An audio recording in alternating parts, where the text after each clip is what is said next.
Bien. Je vais vous présenter une intervention sur le thème « Comment connaître le travail quand le travail n'est plus le travail ».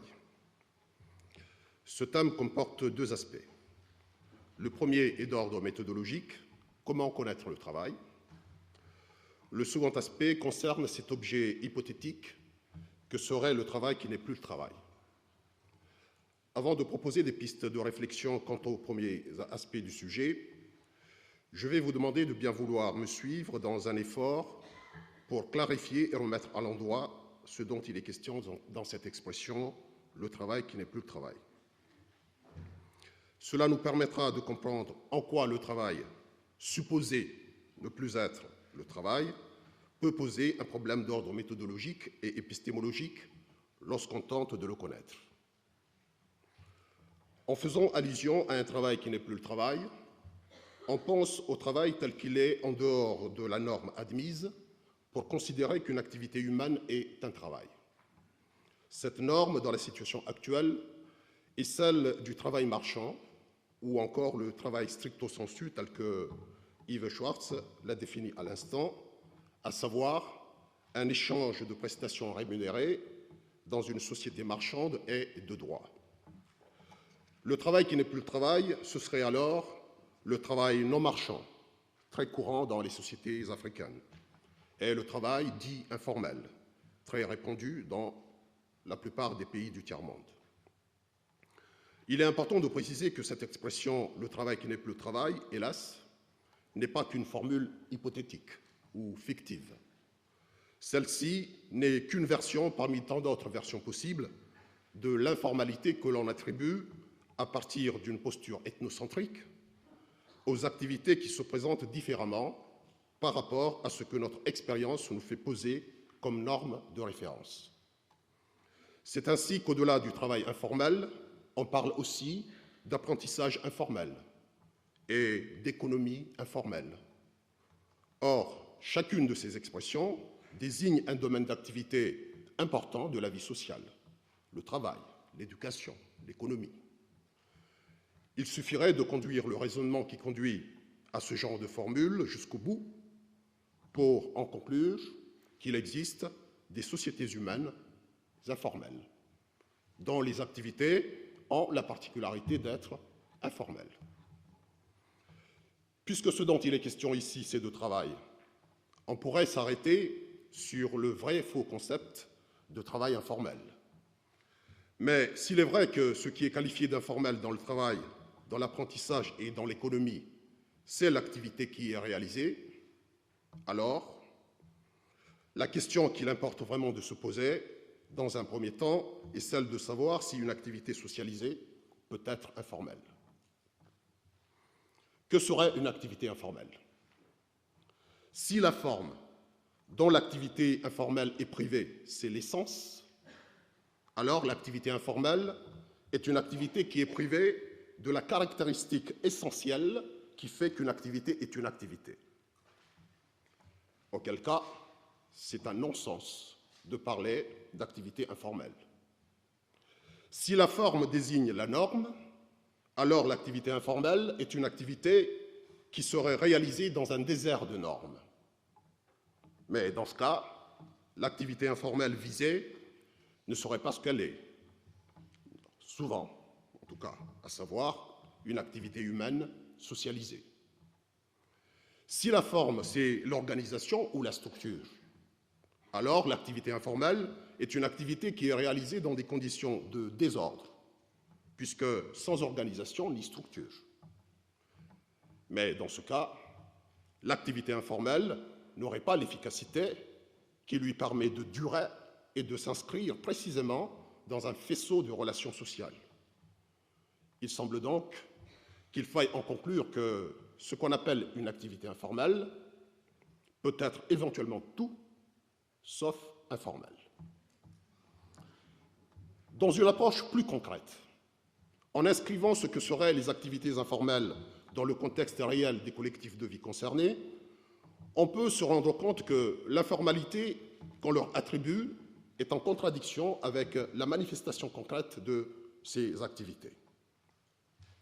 En ce qui concerne le travail dit informel, la pêche artisanale aux Comores est une de ces activités considérées comme relevant du travail informel. Pourtant, quand on analyse l'activité de travail des pêcheurs, on se rend très vite compte que leur travail est loin d'être sans normes, sans valeur et sans organisation. Plus précisément, l'introduction d'une nouvelle technique de pêche, ce qu'on appelle les dispositifs de concentration de poissons, n'a pas pu s'effectuer de façon mécanique, car il existe un ensemble de normes constitutifs de ce que les pêcheurs considèrent comme définissant la professionnalité d'un pêcheur.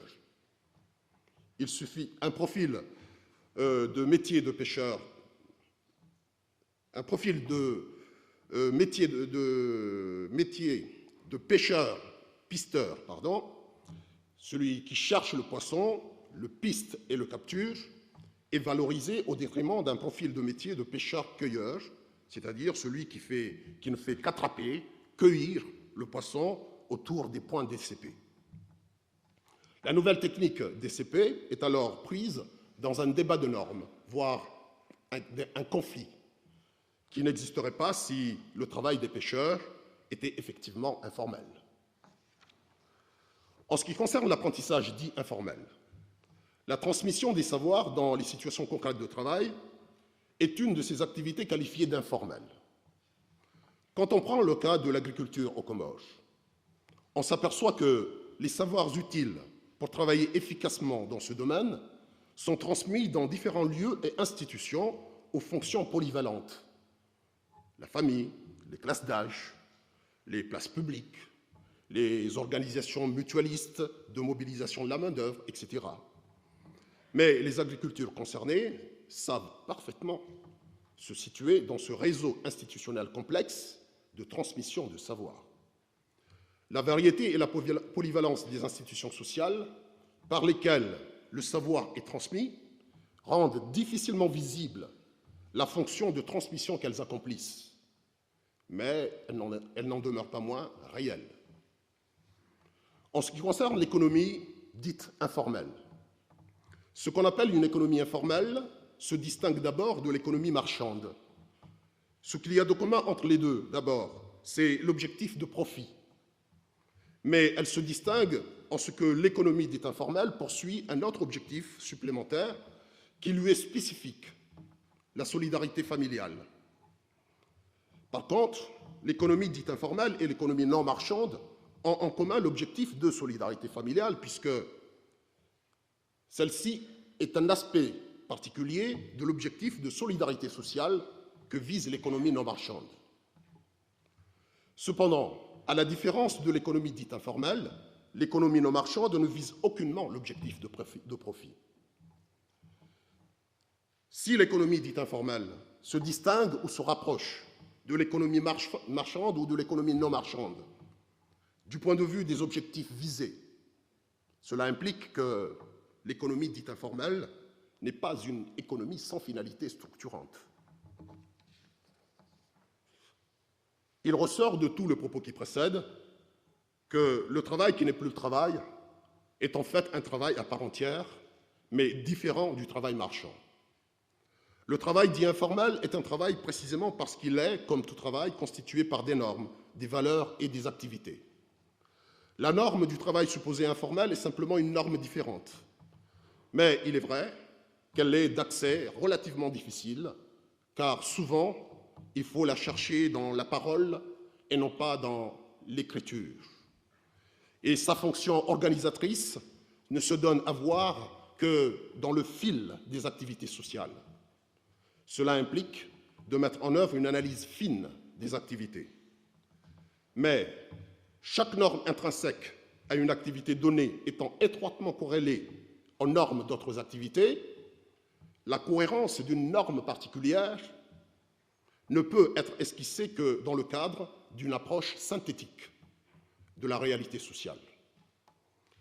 Quand le collectif de vie est organisé de telle sorte que la satisfaction des besoins de ses membres peut mobiliser aussi bien le travail marchand, le travail non marchand que le travail dit informel, et que ces aspects du travail, au lieu de s'opposer systématiquement, se complètent souvent, il apparaît un phénomène de circulation des normes, des valeurs, des activités, des savoirs d'un type de travail à l'autre qui complique l'effort de les comprendre. C'est le sens de l'exemple évoqué tout à l'heure par Yves Schwartz concernant les 3 sortes d'usage du poisson capturé par les pêcheurs comoriens, à savoir la part du poisson qui est donnée, celle qui est vendue et enfin celle qui est destinée à la consommation familiale. Alors, comment connaître le travail ainsi présenté? Pour que la production d'un savoir sur le travail soit possible, il est nécessaire de diriger l'analyse vers ce qui fait sens ou signification dans le travail en question. C'est pour cela qu'il était important de commencer par montrer que le travail dit informel n'est pas réellement informel. Des disciplines telles que l'ergonomie de l'activité et l'ergologie, qui analysent respectivement le travail et l'activité humaine, construisent leur approche méthodologique autour d'hypothèses centrées sur la norme dans le travail et dans les activités. En ergonomie de l'activité, analyser le travail, c'est faire l'étude du travail prescrit, du travail réel, mais surtout de l'écart entre les deux. Comprendre le travail, c'est en quelque sorte rendre compte du sens de l'activité en tant que gestion de l'écart qui existe entre le prescrit et les conditions réelles du travail. Par conséquent, le prescrit en tant que norme est important à considérer, d'une part, dans le processus de gestion de l'écart par les protagonistes du travail, et d'autre part, dans la formulation d'hypothèses de nature à expliquer l'écart entre le prescrit et le réel par l'analyste du travail. Selon l'ergologie, dans toute situation d'activité humaine, il existe nécessairement des normes élaborées en amont des activités. Ce sont des normes antécédentes qui comportent diverses formes d'anticipation auxquelles les protagonistes se réfèrent pour réaliser les activités.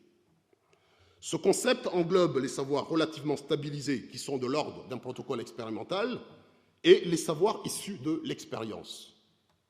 Mais dans le cours de l'activité, et pour tenir compte des paramètres imprévus de la situation de travail, la variabilité, les aléas, les dysfonctionnements, les protagonistes du travail procèdent à des réajustements des normes antécédentes. Le processus de construction dans lequel les normes antécédentes sont mises en corrélation avec la situation de travail pour produire des normes en adéquation avec les conditions réelles de l'activité, c'est cela qui est appelé renormalisation.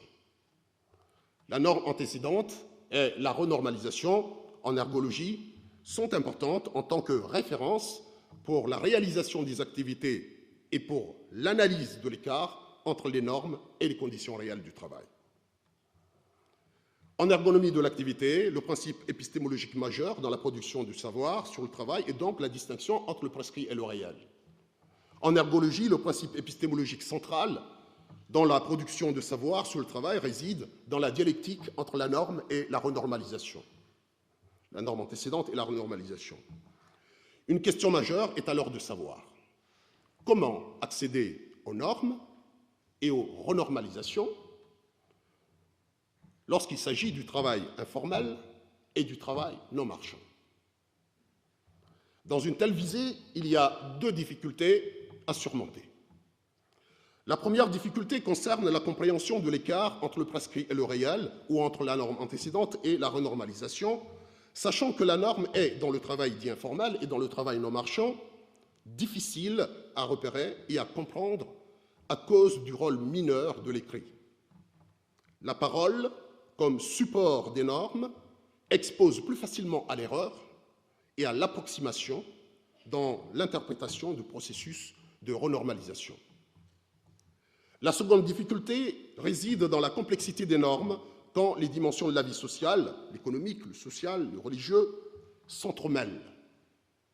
Ici aussi, les risques d'erreur et d'approximation sont importants lorsqu'on essaie de repérer et de comprendre les normes pertinentes en ce qui concerne une activité isolée pour les commodités de l'analyse, mais reliée étroitement à d'autres activités dans la réalité sociale.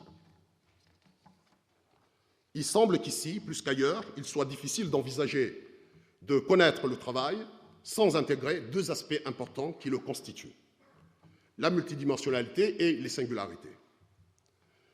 Pour intégrer la multidimensionnalité du travail, il est nécessaire d'adopter une approche pluridisciplinaire. Celle-ci a pour fonction de permettre de tenter de mieux comprendre les normes et les processus de renormalisation qui sont réalisés dans le maillage des dimensions économiques, juridiques, etc., de la vie sociale. L'élaboration d'un projet de collaboration pluridisciplinaire serait de nature à permettre d'échapper aux effets de compilation artificielle des disciplines. Pour intégrer les singularités du travail, il est nécessaire d'associer les protagonistes du travail à la production du savoir sur les activités qui les concernent. Si la question des normes doit être considérée dans la complexité, alors 3 aspects différents des normes doivent retenir l'attention. Les normes sur le travail, les normes dans le travail et le travail des normes. Accéder à ces différentes normes paraît difficile, voire impossible, sans la collaboration active des protagonistes du travail au processus de production de savoir sur les activités dont ils sont les sujets. Mais ce n'est pas par un effet mécanique que la collaboration entre les disciplines, d'une part, et la collaboration avec les protagonistes du travail, d'autre part, pourra fonctionner. Pour que ces collaborations à géométrie variable puissent se mettre en place dans le cadre d'un dispositif dynamique à 3 pôles, une double exigence éthique et épistémologique doit être vérifiée. L'exigence épistémologique postule que toute production de savoir sur les activités humaines requiert la collaboration de leurs auteurs. L'exigence éthique véhicule une conception du sujet humain où celui-ci aspire à être producteur de ses propres normes de vie. Dans le cadre d'un projet de connaissance du travail dans ses différentes manifestations historiques et sociales, ce dispositif dynamique à 3 pôles présente au moins 2 vertus importantes. En premier lieu, il permet de neutraliser les manifestations ethnocentriques qui portent à qualifier d'emblée tout travail autre que marchand d'informel. En second lieu, il est de nature à favoriser une production de savoir sur les activités humaines qui peuvent être investies dans la conception de projets de développement adaptés aux réalités locales des collectifs de vie concernés. Cette question du développement me tient beaucoup à cœur, comme le vient de l'indiquer Yves Schwartz. Je ne vais pas le développer ici, ce n'est pas le sujet et je n'ai pas le temps.